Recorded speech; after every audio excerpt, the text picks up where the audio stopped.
ನಮಸ್ತೆ ಎಲ್ಲರಿಗೂ. Lucky life ಟಿಪ್ಸ್ಗೆ ನಿಮಗೆಲ್ಲರಿಗೂ ಸ್ವಾಗತ.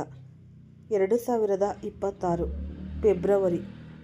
ಮಕರ ರಾಶಿಯವರೇ, ಕಳೆದ ಒಂದು ತಿಂಗಳಿನಿಂದ ನಿಮ್ಮ ಹೆಗಲ ಮೇಲೆ ಯಾವುದೋ ಒಂದು ವಿಚಿತ್ರವಾದ ಭಾರವನ್ನು ನೀವು ಅನುಭವಿಸಿದ್ದೀರಾ. ನೀವು ಎಷ್ಟೇ ಕಷ್ಟಪಟ್ಟು ಕೆಲಸ ಮಾಡುತ್ತಿದ್ದರೂ ಅದರ ಫಲಿತಾಂಶಗಳು ಎಲ್ಲೋ ಒಂದು ಕಡೆ ಸಿಲುಕಿಕೊಂಡಿವೆ ಅಥವಾ ನಿರೀಕ್ಷಿತ ವೇಗದಲ್ಲಿ ಸಿಗುತ್ತಿಲ್ಲ ಎಂದು ನಿಮಗೆ ಅನಿಸುತ್ತಿದೆಯೇ? ನನ್ನ ಆತ್ಮೀಯ ಮಕರ ರಾಶಿಯವರೇ, ನಿಮ್ಮ ಈ ಆತ್ಮವಿಶ್ವಾಸ ಮತ್ತು ನಿಮ್ಮ ಆತ್ಮದ ಕಾರಣನಾಗಿರುವ ಸೂರ್ಯದೇವ ಇದುವರೆಗೂ ನಿಮ್ಮದೇ ರಾಶಿಯಲ್ಲಿ ಸಂಚರಿಸುತ್ತಿದ್ದನು. ಅಲ್ಲಿ ಅವನು ಸ್ವಲ್ಪ ಮಟ್ಟಿಗೆ ಸಂಘರ್ಷವನ್ನು ಎದುರಿಸಬೇಕಾಗಿತ್ತು.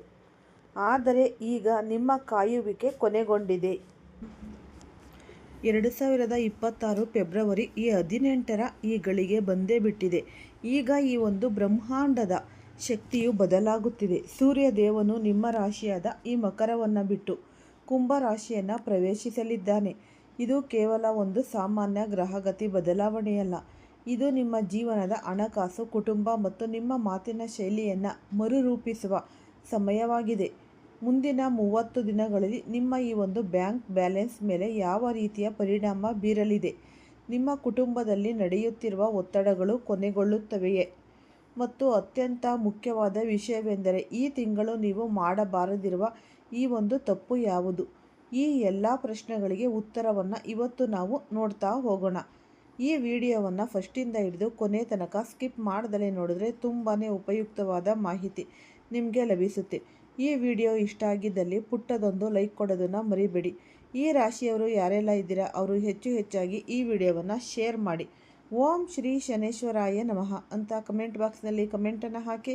ಇಲ್ಲಾಂದರೆ ನಿಮ್ಮ ಮನೆ ದೇವರು, ನಿಮ್ಮ ಕುಲದೇವರ ಹೆಸರನ್ನು ಈ ಕಮೆಂಟ್ ಬಾಕ್ಸ್ನಲ್ಲಿ ಹಾಕಿ. ಸೂರ್ಯದೇವನು ಶನಿದೇವನ ಮತ್ತೊಂದು ರಾಶಿಯಾದ ಈ ಕುಂಭಕ್ಕೆ ಕಾಲಿಡ್ತಿದ್ದಾನೆ. ನಿಮ್ಮ ಜಾತಕದ ಪ್ರಕಾರ ಸೂರ್ಯನ ಈ ಒಂದು ಸಂಚಾರ ನಿಮ್ಮ 2ನೇ ಮನೆಯಲ್ಲಿ, ಅಂದರೆ ಈ ದ್ವಿತೀಯ ಭಾವದಲ್ಲಿ ನಡೆಯುತ್ತಿದೆ. ಈ 2ನೇ ಮನೆಯು ನಮ್ಮ ಸಂಪತ್ತು, ಉಳಿತಾಯ, ಕುಟುಂಬ ಮತ್ತು ನಾವು ಮಾತನಾಡುವ ರೀತಿಯನ್ನು ಪ್ರತಿನಿಧಿಸುತ್ತದೆ. ಯಾವಾಗ ಗ್ರಹಗಳ ರಾಜನಾದ ಸೂರ್ಯನು ಲಾಭ ಮತ್ತು ವಿಸ್ತರಣೆಯ ಮನೆಗೆ ಹೋಗುತ್ತಾನೋ ಆಗ ಮಕರ ರಾಶಿಯವರ ಜೀವನದಲ್ಲಿ ದೊಡ್ಡ ಮಟ್ಟದ ಚಲನವಲನಗಳು ಆಗುವುದು ಖಚಿತ. ಈ ಭವಿಷ್ಯ ಎಂದರೆ ಕೇವಲ ನುಡಿಯುವ ಕಲೆಯಲ್ಲ, ಇದು ಶಕ್ತಿಯ ರೂಪಾಂತರದ ವಿಜ್ಞಾನವಾಗಿದೆ. ಸೂರ್ಯನು ಕುಂಭರಾಶಿಯನ್ನು ಪ್ರವೇಶಿಸಿದಾಗ ಆಗುವ ನೈಜ ಬದಲಾವಣೆಯನ್ನು ನಾವು ಆಳವಾಗಿ ಅರ್ಥ ಮಾಡಿಕೊಳ್ಬೇಕು. ಈ ಮಕರವು ಪೃಥ್ವಿ ತತ್ವದ ಒಂದು ರಾಶಿಯಾಗಿದ್ದರೆ ಕುಂಭವು ವಾಯುತತ್ವದ ರಾಶಿಯಾಗಿದೆ. ಇದರರ್ಥ ಬ್ರಹ್ಮಾಂಡದ ಶಕ್ತಿಯು ಈಗ ಭಾರವಾದ ಅಥವಾ ಸ್ಥಗಿತಗೊಂಡ ಸ್ಥಿತಿಯಿಂದ ಮುಕ್ತವಾಗಿ ವಿಸ್ತರಣೆ ಮತ್ತು ಚಲನೆಯತ್ತ ಸಾಗುತ್ತಿದೆ. ಈ ಕಳೆದ ಒಂದು ತಿಂಗಳಿನಿಂದ ಸ್ಥಗಿತಗೊಂಡಂತೆ ಭಾಸವಾಗುತ್ತಿದ್ದ ಕೆಲಸಗಳು ಈಗ ವೇಗವನ್ನು ಪಡೆದುಕೊಳ್ಳಲಿವೆ. ಇದು ಜಡತ್ವದಿಂದ ಚೈತನ್ಯದ ಕಡೆಗೆ ಸಾಗುವ ಒಂದು ಅದ್ಭುತ ಸಮಯ. ಈ ಶಾಸ್ತ್ರಗಳ ಪ್ರಕಾರ ಸೂರ್ಯ ಮತ್ತು ಶನಿದೇವನ ನಡುವೆ ತಂದೆ ಮಗನ ಸಂಬಂಧವಿದೆ. ಆದರೆ ಇವರಿಬ್ಬರ ನಡುವೆ ಈ ಒಂದು ಶತ್ರುತ್ವವು ಕೂಡ ಇದೆ. ಈ ಕುಂಭರಾಶಿಯ ಅಧಿಪತಿ ಶನಿದೇವ. ಸೂರ್ಯನು ತನ್ನ ಮಗನ ಮನೆಗೆ ಪ್ರವೇಶಿಸಿದಾಗ ಅಲ್ಲಿ ಒಂದು ವಿಶೇಷ ಪರಿಸ್ಥಿತಿ ನಿರ್ಮಾಣವಾಗುತ್ತೆ. ಇದು ಶಿಸ್ತಿನ ಅಧಿಪತಿ ಶನಿ ಮತ್ತು ಆತ್ಮ ಹಾಗೂ ಪ್ರಕಾಶದ ಅಧಿಪತಿ ಸೂರ್ಯ ಇವರಿಬ್ಬರ ಮಿಲನವಾಗಿದೆ.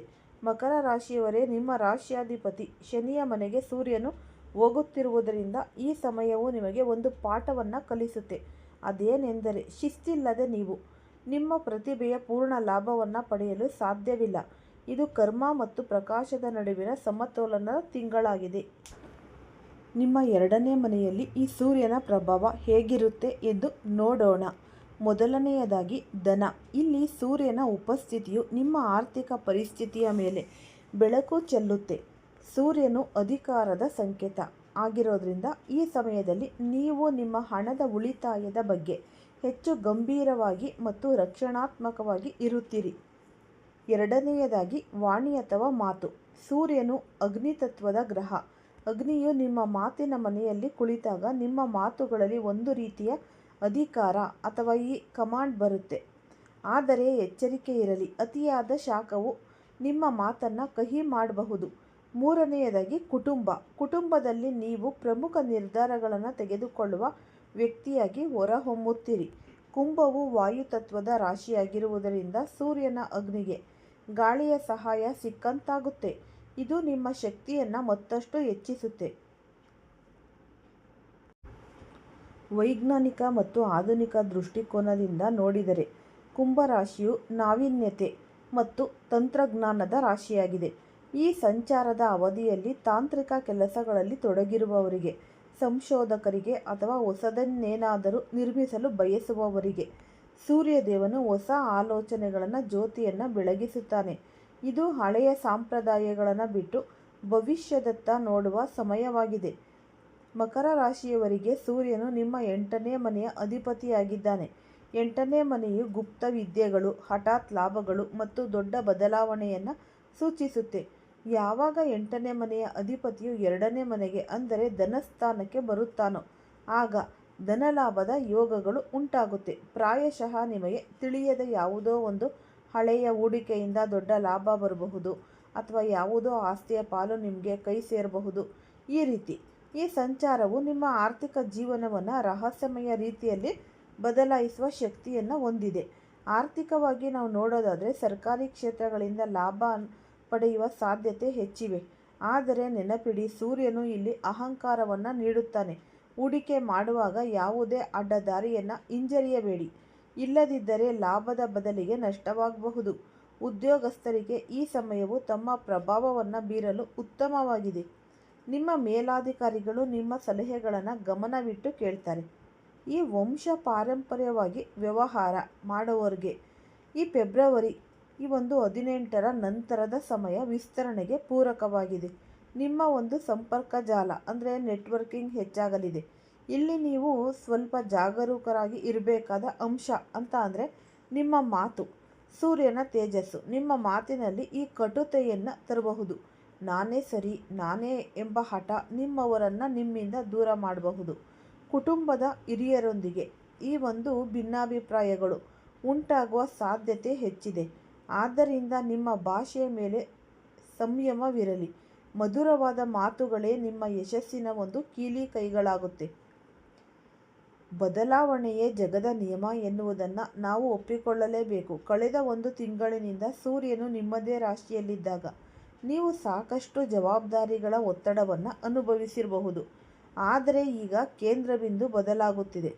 ಮಕರ ರಾಶಿಯವರು ಸಾಮಾನ್ಯವಾಗಿ ಬದಲಾವಣೆಗೆ ಸ್ವಲ್ಪ ಹೆದರುತ್ತಾರೆ, ಏಕೆಂದರೆ ಅವರು ತಮ್ಮದೇ ಆದ ಸುರಕ್ಷಿತ ವಲಯದಲ್ಲಿ ಇರಲು ಬಯಸದು. ಆದರೆ ಹರಿಯುವ ನೀರು ಮಾತ್ರ ನಿರ್ಮಲವಾಗಿರುತ್ತೆ, ನಿಂತ ನೀರು ಕಲುಷಿತಗೊಳ್ಳುತ್ತೆ. ಸೂರ್ಯನ ಈ ಒಂದು ಸಂಚಾರ ನಿಮಗೆ ನಿಲ್ಲಬೇಡಿ, ಮುನ್ನಡೆಯಿರಿ ಎಂದು ಹೇಳುತ್ತಿದೆ. ಜೀವನದ ಒಂದು ಅಧ್ಯಾಯ ಮುಗಿಯುತ್ತಿದೆ ಎಂದರೆ ಮತ್ತೊಂದು ಸುಂದರ ಅಧ್ಯಾಯ ಆರಂಭವಾಗಲಿದೆ ಎಂದರ್ಥ. ನಿಮ್ಮ ಕೆಲಸದ ಬಗ್ಗೆ ನೀವು ಇದುವರೆಗೆ ಮೌನವಾಗಿ ಪಟ್ಟ ಕಷ್ಟ ಅಂತ ಇರಬಹುದು. ಆದರೆ ಈಗ ನಿಮ್ಮ ಈ ಒಂದು ಕಠಿಣ ಪರಿಶ್ರಮ ಸರಿಯಾದ ಮಾತುಗಳಲ್ಲಿ ಈ ಒಂದು ಪ್ರಪಂಚದ ಮುಂದೆ ಇಡುವ ಸಮಯ ಬಂದಿದೆ. ನಿಮ್ಮ ಹಕ್ಕುಗಳಿಗಾಗಿ ಮಾತನಾಡಲು ನೀವು ಬಯಸುತ್ತಿದ್ದೀರಾ?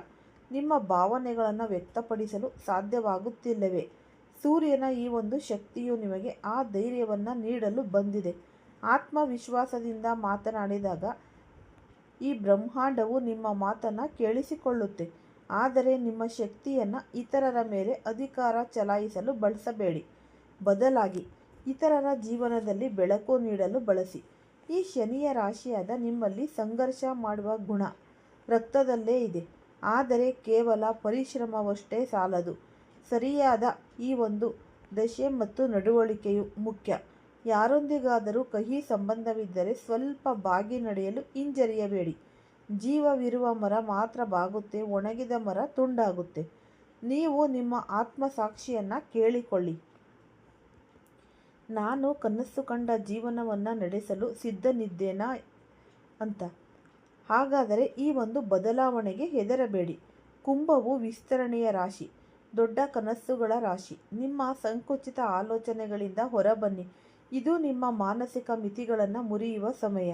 ಪ್ರತಿದಿನ ಬೆಳಗ್ಗೆ ಕನ್ನಡಿಯ ಮುಂದೆ ನಿಂತು ನಾನು ಪ್ರಬಲನಾಗಿದ್ದೇನೆ. ಸೂರ್ಯನ ಈ ಒಂದು ಶಕ್ತಿಯು ನನ್ನ ಜೀವನದಲ್ಲಿ ಸಮೃದ್ಧಿಯನ್ನು ತರುತ್ತಿದೆ ಎಂದು ಸಂಕಲ್ಪ ಮಾಡಿ. ಸೂರ್ಯನು ಪ್ರತಿದಿನ ಮುಳುಗುವುದು ಮರುದಿನ ಮತ್ತಷ್ಟು ಪ್ರಕಾಶಮಾನವಾಗಿ ಹೊರಹೊಮ್ಮಲು ಮಾತ್ರ. ನಿಮ್ಮ ಸಮಯವೂ ಹಾಗೆಯೇ ಇದೆ.